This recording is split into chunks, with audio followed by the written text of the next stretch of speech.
নমস্কার, আশা করছি আপনারা সকলেই ভালো আছেন। আমার নতুন একটা ভিডিওয়ে আপনাদের সকলকে স্বাগতম। চলুন আজকের ভিডিওটা শুরু করা যাক। সকলকে জানাই শুভ সকাল। দেখুন সকাল সকাল আমি রান্না করতে বসে গেছি। আর এইদিকে দিদা রোদ্দুরে বসে বসে আমাদের গাছের যে লঙ্কাগুলো হয়েছিল সেই পাকা লঙ্কাগুলোকে তুলে রোদে শুকনো করে এখন তার বটাগুলোকে ছাড়িয়ে নিচ্ছে। তারপরে এই লঙ্কাগুলোকে পেস্ট করে রান্না করবো, ব্যাস। গাছের লঙ্কা হয়েছে, এগুলো তো আর নষ্ট করতে দিতে পারি না বলুন। তারপরে দেখুন দুপুরে খাওয়া দাওয়ার পর বিকেলের দিকে এইদিকে আমি একটু করে নিচ্ছিলাম পায়েসটা, আর দিদা করবে বাকি সব কিছু। মানে আজ হবে পায়েস আর মিষ্টি আর ওই পিঠে।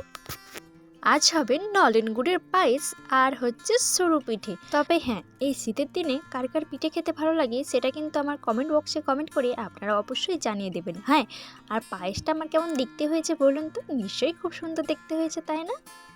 একদম পায়েসটা এরপর পুরোপুরিভাবে রেডি হয়ে গেছে। আমি এরপর বন্ধ করে রেখে দিই। আর চলুন ওই দিকে দেখি চালগুলো কিভাবে কুটছে। দেখুন এখানে আমি কয়েকটা এলাচ দানা দিয়ে দিচ্ছি সেন্ট হওয়ার জন্য।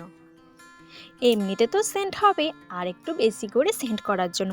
তো চলুন এরপর আমার বড় মশাই চালগুলো কুটে একটু হেল্প করছে, চলুন ওইদিকে একটু যাওয়া যাক।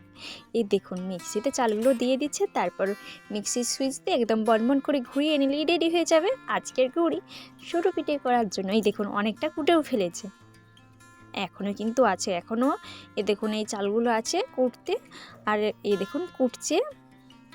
তো চলুন বড়মশাই চালটা কুটতে থাকুক, আর আমার মেয়ে কি কাণ্ড করছে দেখুন, সেটা একবার আপনাদের সাথে শেয়ার করো। এই দেখুন রোদ্দুরে বসে বসে এখানে চলছে কার্টুন, আর এই দেখুন বসে বসে এখন তিনি কার্টুন দেখছে। আর এইদিকে দেখুন দিদা বসে গেছে পিঠে করতে। তো আপনারাও দেখুন দিদা কিভাবে করছে, কিছু করেছে আর এখনও অনেকটা বাকি আছে করতে। তো মাঝ বরাবর সময় আমি আপনাদের সাথে শেয়ার করছি। তো দেখুন কি সুন্দর করে করবে দিদা, আপনারা দেখতে থাকুন আর সঙ্গে থাকুন। আর হ্যাঁ, ভিডিওটা যদি আপনাদের ভালো লেগে থাকে লাইক কমেন্ট শেয়ার করবেন। আর অবশ্যই শীতের দিনে কার কার পিঠে খেতে ভালো লাগে আর ঠিক এইরকম পায়েস সেটাও কমেন্ট বক্সে কমেন্ট করে জানাবেন। টাটা।